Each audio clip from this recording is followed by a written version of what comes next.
Anybody relate to the entanglement of situations? You know, it's not always so easy to get a clear grasp on what's grasping us. We look in our lives, you know. I don't know how many of you can relate to Chris's song, but, you know, we start to recognize the scenery most days. That we get a certain distance down the road of that day and we start to see things we've seen before. And sometimes it's not something we want to see.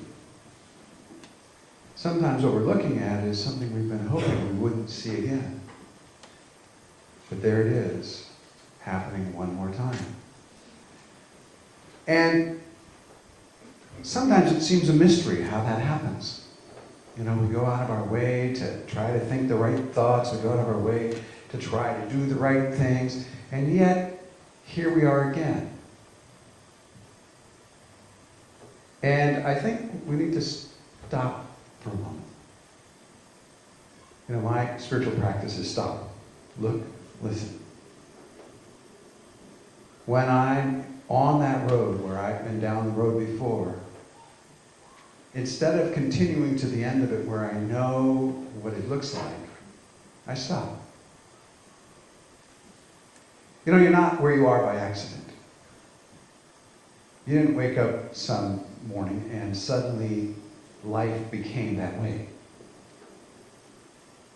It's hard sometimes to see where we had a hand in it, but we did. Each of us has come to trust that life is a certain way, and we respond to life consistent with that view.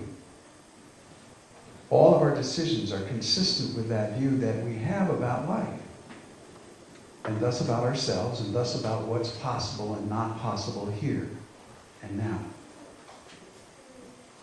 I'd like you to take a moment and just think about where you started today in terms of what you thought was possible today.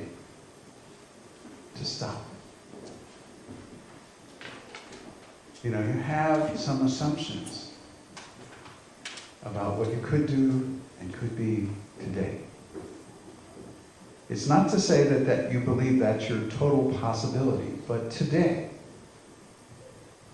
you have said some things are possible and some things are not. And you have given yourself a laundry list of why that is so. Now I want you to notice how much you really believe that.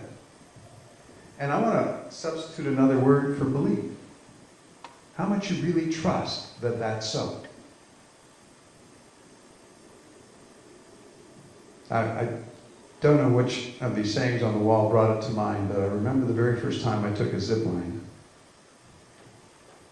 I don't know how many of you have ever done a zip line, but it is a real test in your belief in gravity. You know, yeah, I have a strong belief in gravity. I actually believe that when you let go of anything that you're standing on that's solid and complete, where you're going to go is down. Now, I didn't realize it until that very first time that I also had this belief that when you're going down and you're going down at any speed, you're going to die. No, I trusted that implicitly, so I'm standing on this platform, kind of like this, all roped in, all, you know, it's almost impossible to die doing this. You notice I said almost. And knowing all of this rationally, that it's almost impossible to die, I'm still having this moment of, I don't really trust the rope. I don't really trust the competence of the people who roped me in.